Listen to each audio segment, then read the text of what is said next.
Welcome back to Genesis, King James Version, chapter 30.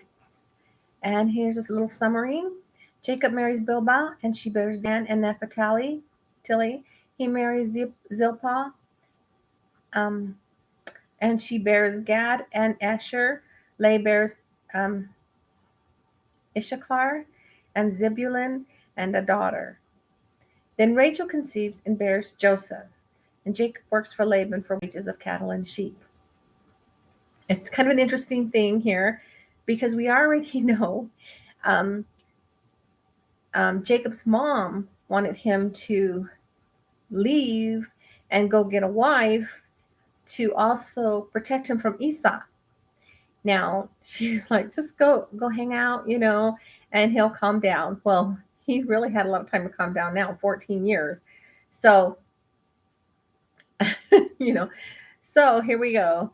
Um, and it's interesting because now he marries Zilpah. And oh, sorry. Jacob marries Bilhah, and she bears a son, Naphtali, and he marries Zilpah. So he marries two more, looks like Bilhah and Zilpah.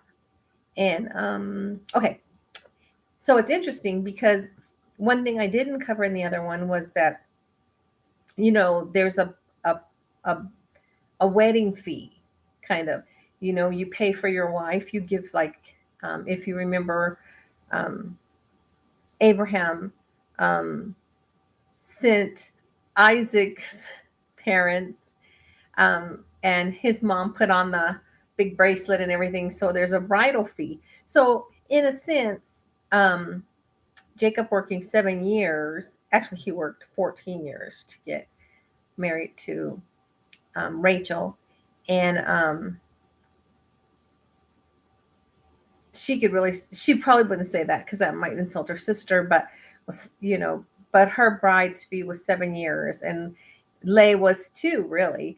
And so one didn't have one. Well, he worked for me for 4 years of this, and the other one seven. The dad kept them equal in that. But anyway, so moving on. Verse 1. And when Rachel saw that she bare Jacob no children, Rachel envied her sister and said unto Jacob, give me children, or else I die. And we saw that Jacob gets it because his mom had a really challenging time. They all seem to have a time, wanting to have children. They just want to have these children. So he gets it. The men kind of get it. And when Rachel saw that she bare Jacob no children, and that was the verse 1, sorry. And when Rachel saw that she bare Jacob no children, um, Rachel envied her sister. So you can see that that's logical, right? And verse 2, and Jacob's anger was kindled against Rachel, and he said, am I in God's stead? Who hath withheld from thee the fruit of the womb? So she, in verse 1, again, she envied her sister and said unto Jacob, give me children, or else I die. Almost like you wonder if she's thinking, he's holding back from me. He's giving all the children to my sister. There could be jealousy on both ways. One sister thinking that he loves them more, and the other sister thinking that he loves her more because he's giving her children. What's he doing different? You know? And so it sounds almost like a quarrel, a little bit of a quarrel, because he says, and Jacob's anger, you know, um, and so they could have. This may not have been their first talk or something about this. And in verse 3, and she said, behold, my maid Bilhah, go in unto her, and she shall bear upon my knees, that I may also have children by her. So she's gonna be, sounds like when Bilhah has her child, she's gonna say, Bilhah, how about you? I'm gonna kneel down right next to you when you do this, and she's gonna be right there, hands on, trying to get that feeling from it. And verse 4.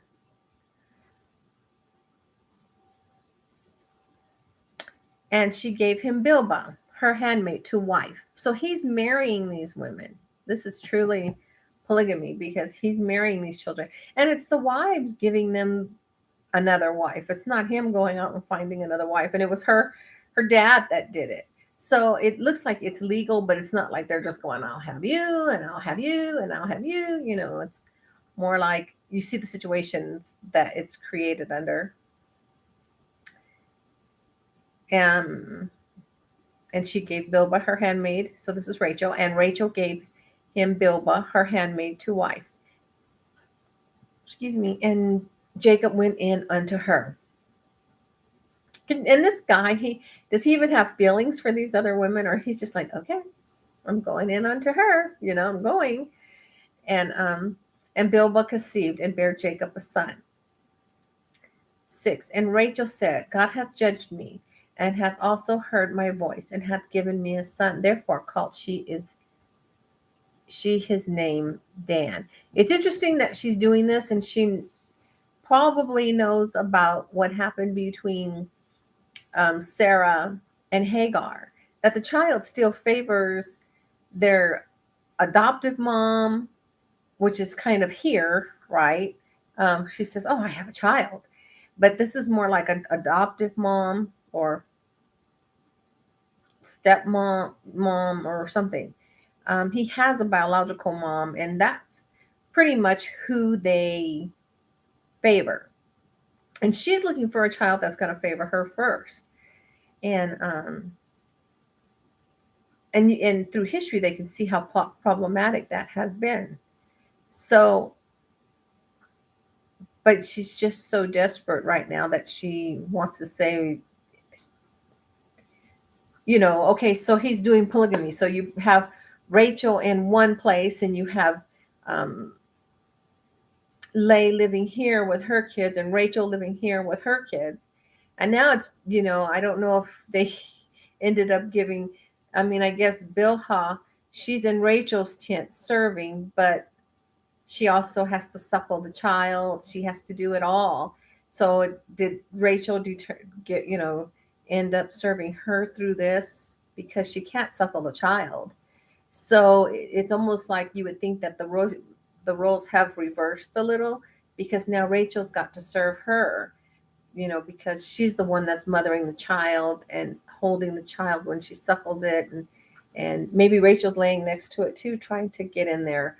Who knows? But a child will clearly knows the smell and vibrations and sound of that mom that it's growing in.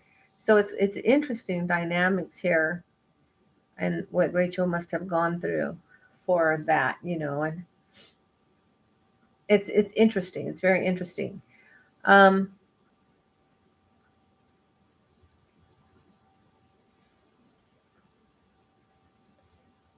listening outside because I thought I heard my cats. I just let them out, and so just want to make sure nothing's chasing them or anything. Okay. You just have to have you just see how real things are. It wasn't some faraway world, anyway. Except for the polygamy, except for in some parts of the world there still is polygamy. So and they would probably be able to add a lot more to it than I can add here. But in verse 8, and Rachel said with great wrestlings, have I wrestled with my sister, and have I prevailed? And she called his name Naphtali. And so Rachel's handmaid, or Jacob's other wife, see, it's still another woman with their own baby. In verse 9, when Leah saw that she had left bearing, she took Zilpah, her maid, and gave her to Jacob to wife. And Zilpah, Leah's maid, bare Jacob a son. So Zilpah, and Zilpah, Leah's maid, bare Jacob a son. And Leah said, a troop cometh, and she called his name Gad. 12, verse 12. And Zilpah, Leah's maid, bare Jacob a second son. And 13, and Leah said, happy am I, for the daughters will call me blessed. And she called his name Asher. It's just so interesting because they're like going back and forth and using these kids as a tool, right? And people do it their own way nowadays, but they're just using them as a power pool thing. And in 14, no one's thinking about how these kids are going to feel coming from different moms, and all this stuff like that. No one's thinking about how it's going to affect them, and the dynamics and how they fit in the tribe, and what's going to go on between them. They seem so self-consumed with being the favorite of their husbands, which you know is a logical thing. um, Kids sometimes do that with parents, right? They want to be the favorite or the favorite friend of all the friends when there's a group of friends together. So um, in verse 14, and Reuben went in the days of wheat and harvest and found mandrakes in the field. If you guys know what mandrakes are, let me know. In the field, and brought them unto his mother Leah. Then Rachel said to Leah, give me, I pray thee, of thy son's mandrakes. Now, I don't know a lot about mandrakes, but I've heard there's some kind of food or fruit. I don't know. Maybe they're a vegetable, some kind of fruit. What did it say? What did it give us? Anyway, that if you ate it, it made you have children. Of course, with a mate and everything, not just alone. Verse 15, and she said unto her, is it a small matter that thou hast taken my husband? And wouldest thou take away my son's mandrakes also? And Rachel said, therefore he shall lie with thee tonight for thy son's mandrakes. So she's now, saying, well, you can have him tonight. I want this from you. So he'll sleep with you tonight because I want that. You know, it's not exactly prostitution because they're all married, but it's like, okay, well, you can have him tonight so I can bargain and have this, right? But you know what I mean? It's legal.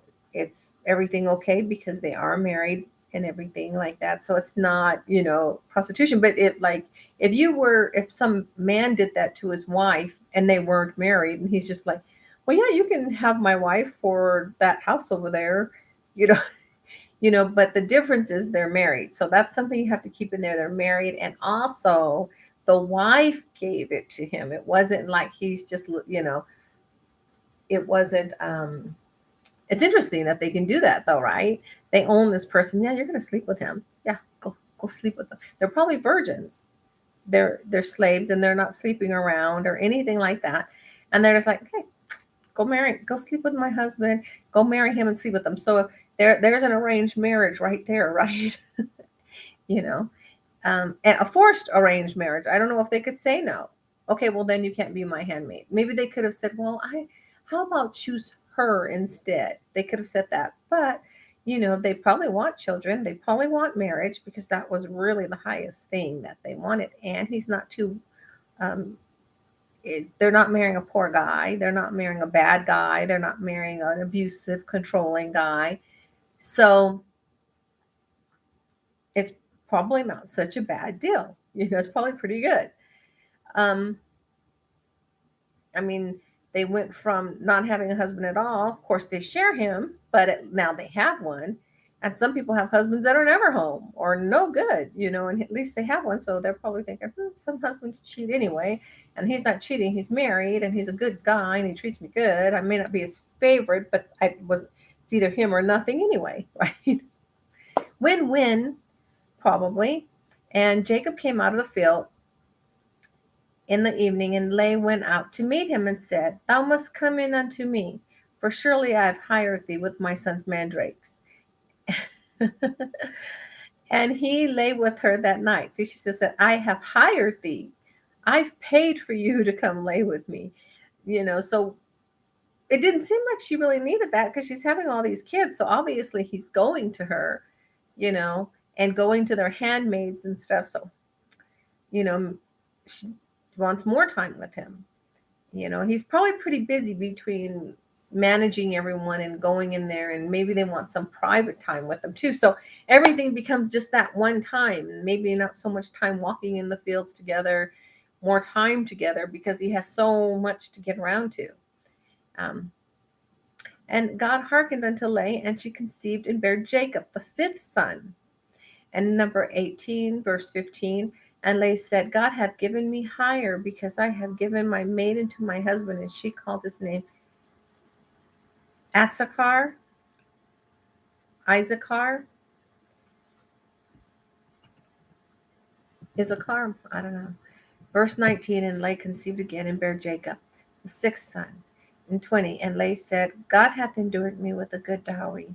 Now will my husband dwell with me, because I have borne him six sons. And she called his name Zebulun. So everybody has their tents, and I believe that. He has a tent too for business, and where he typically sleeps. Um, he probably mainly sleeps with Rachel, even though he's not conceiving, and that's why Leah feels so upset. But when he does go sleep with her, she conceives, um, and afterward, it may just been a matter of the timing too. Timing, timing, timing. And afterwards, she bare a daughter, and her name was Dinah.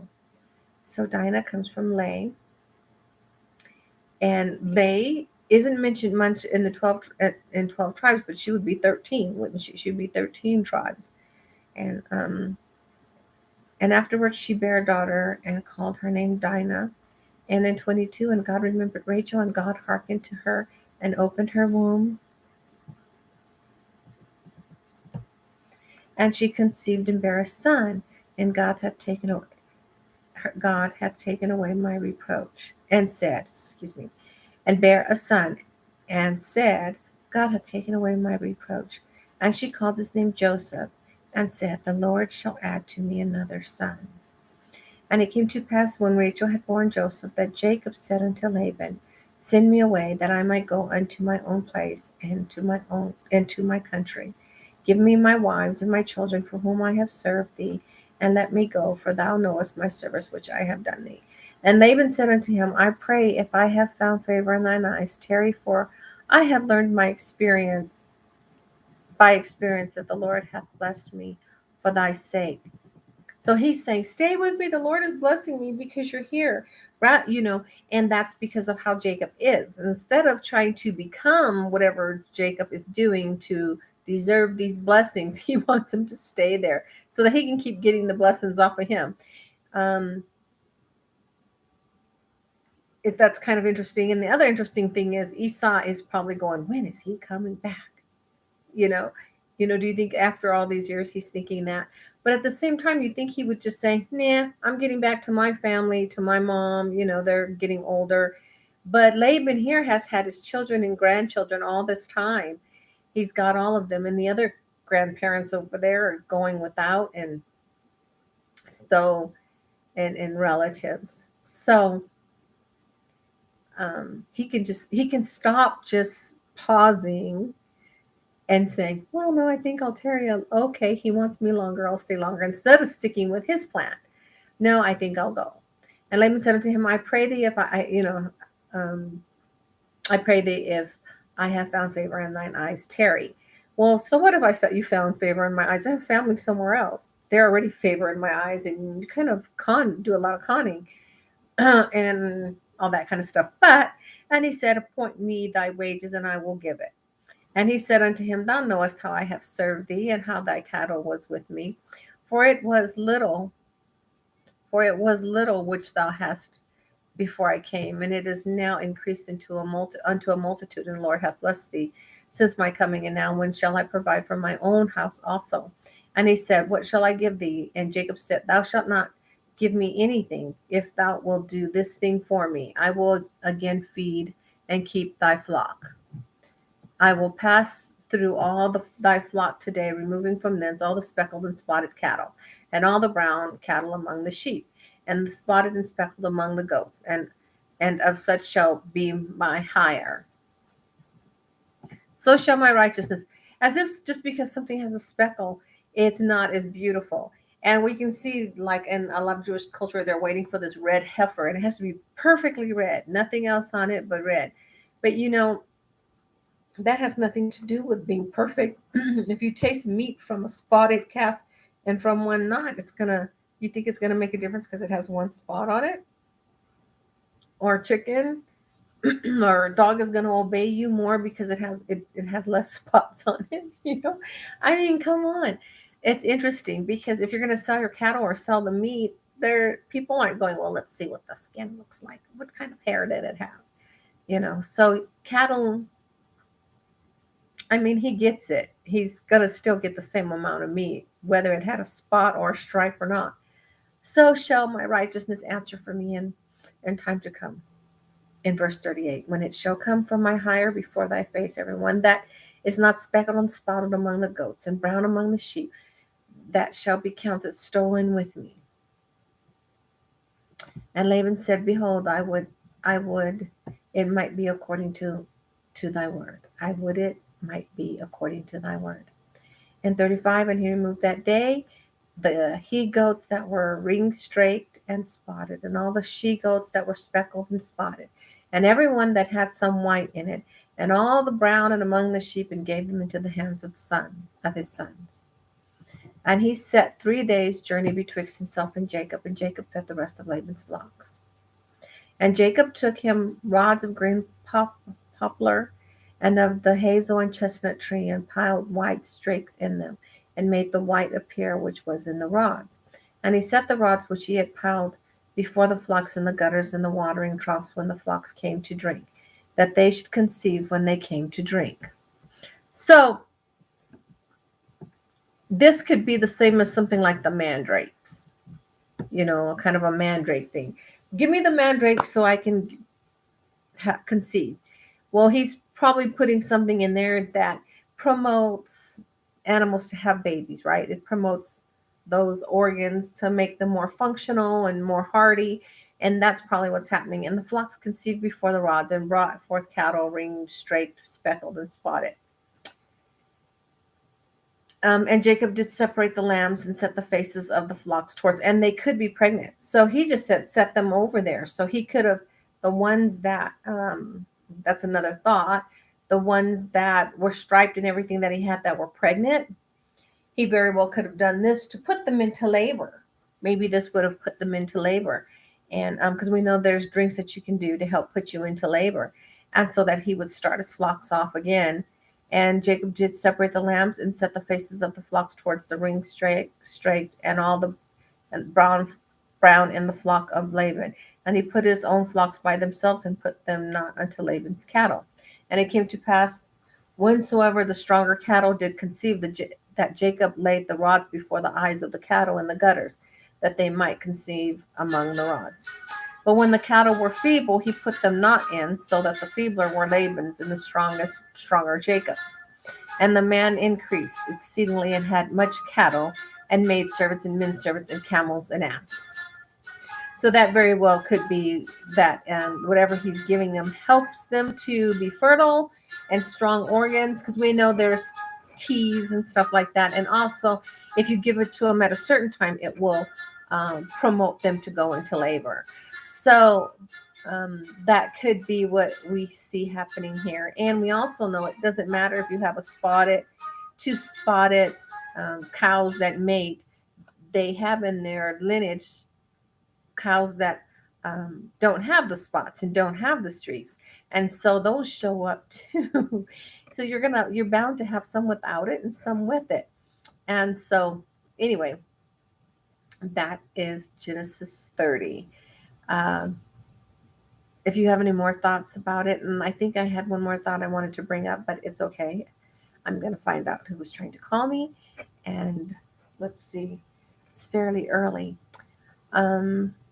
So I will see you in 31 or Matthew 1. Thanks for going over the Old Testament. Hope it helped.